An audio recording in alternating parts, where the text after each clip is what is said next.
Who were the ancient Israelites? Were they a group of people who had their origins through the fathers Abraham, Isaac, and Jacob? Were they a group of people who experienced supernatural events like exiting Egypt through the divided waters? Were they a people who entered into the promised land and took it by force, therefore making them a great and feared nation governed by Yahweh?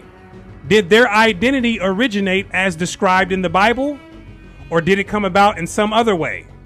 Who were the ancient Israelites and where did they come from?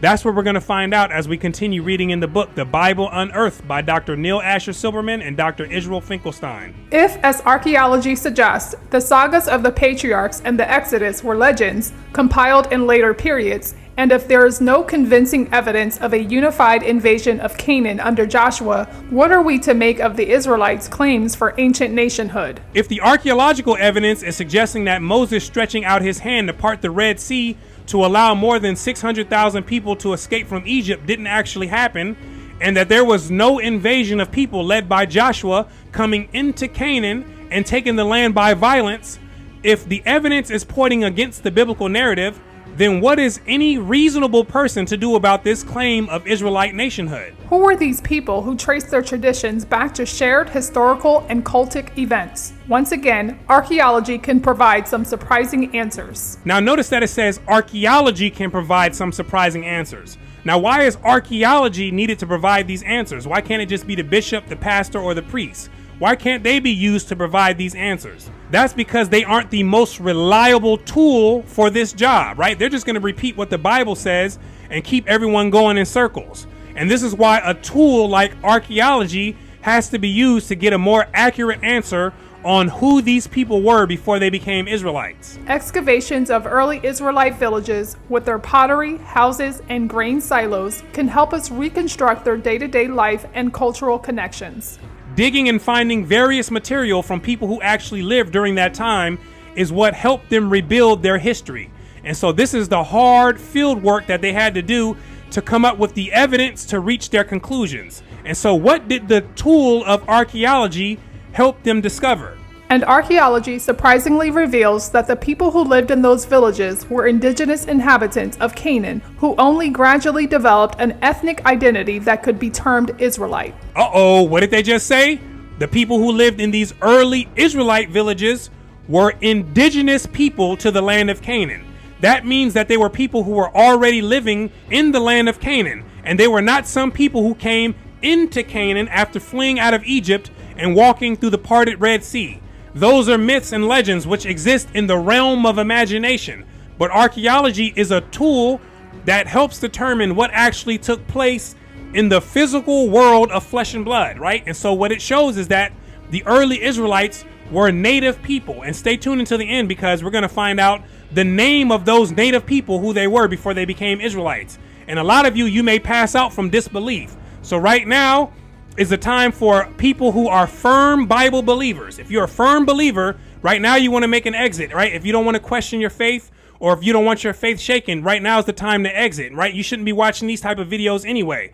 But right now is the time for you to go ahead and make your exit to save what it is that you know, right? And so for everyone else, we're going to continue going, and we're going to see a little bit more background on how the idea and the evidence developed over time that pointed the scholars into the direction of identifying who the ancient Israelites were before they became Israelites. Let's continue going. We know from the Merneptah stele that there was a people named Israel living in Canaan by 1207 BCE. Until very recently, despite doubts about the historical accuracy of the Exodus and the conquest stories, few biblical historians or archaeologists doubted that the Israelites were an immigrant people who entered Canaan from the outside. This is what I'm talking about when I say scholars gave the Bible the biggest benefit of the doubt, right? They tried to make this narrative work. They gave it everything they got. And only until recently did most of the biblical scholars finally give up the idea that the Israelites entered Canaan from an outside territory, right? But before scholars dropped that idea, there were a few theories that they came up with that showed how the Israelites may have initially settled into Canaan. One of them was created by a German scholar and theologian named Ulrich Alt in the 1920s, and it was called the peaceful infiltration. And so basically what this theory says is that the Israelite nomadic herders were seasonally migrating in and out of Canaan, right? And over time, they became more involved in agriculture, and they began growing grains, which eventually caused them to permanently settle in certain regions within the borders of Canaan. And so their initial settlement, it was apparently peaceful, right? Peaceful with the other inhabitants. But eventually, as their population grew, right, they began fighting over the land and the water rights. And so that's how Albright theorized the Israelites coming into Canaan. But in the 1970s, this theory was attacked and abandoned based on new evidence and new data. And so, during the 1960s and 1970s, another unique theory of Israelite origins arose. This theory was from biblical scholars George Mendenhall and Norman Gottwald, and it basically said that the Israelites were neither invaders nor infiltrators of Canaan, but instead they were poor rebels who were from Canaan, who left that area due to the oppression from the elites, right? And they got up and left, and they went to the outer skirts of the region where they developed the Israelite society, right? But what the authors of this book say about this theory is this. Unfortunately, this theory has no archaeological evidence to support it, and indeed, much of the evidence flatly contradicts it. The answer to the question, who were the Israelites, had to come from somewhere else.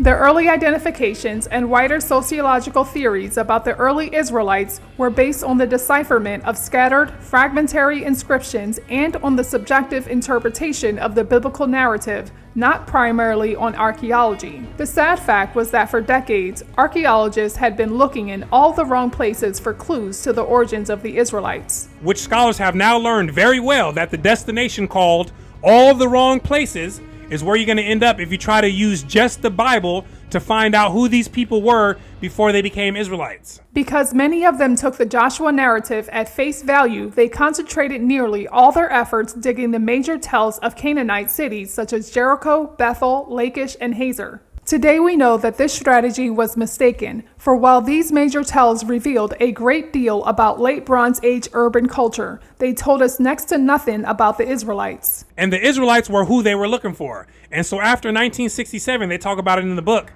how new trends began to emerge in the field of archaeology, which involved surveying and mapping the land. And so archaeologists and their students, they went over all the territories, right, covering the ridges, covering the slopes, looking for pieces of pottery, right? And it was a very long and meticulous and tedious task, covering only about 1 square mile per day.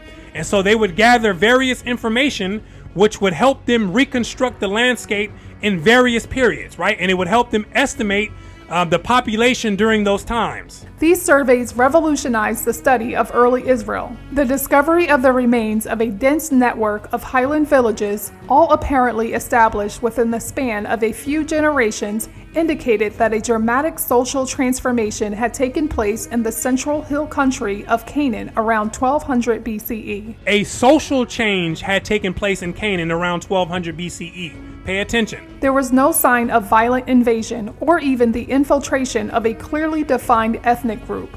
Instead, it seemed to be a revolution in lifestyle. In the formerly sparsely populated highlands from the Judean hills in the south to the hills of Samaria in the north, far from the Canaanite cities that were in the process of collapse and disintegration, about 250 hilltop communities suddenly sprang up.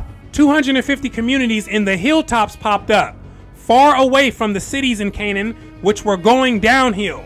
And so these hilltop communities were not in the collapsing city areas in Canaan.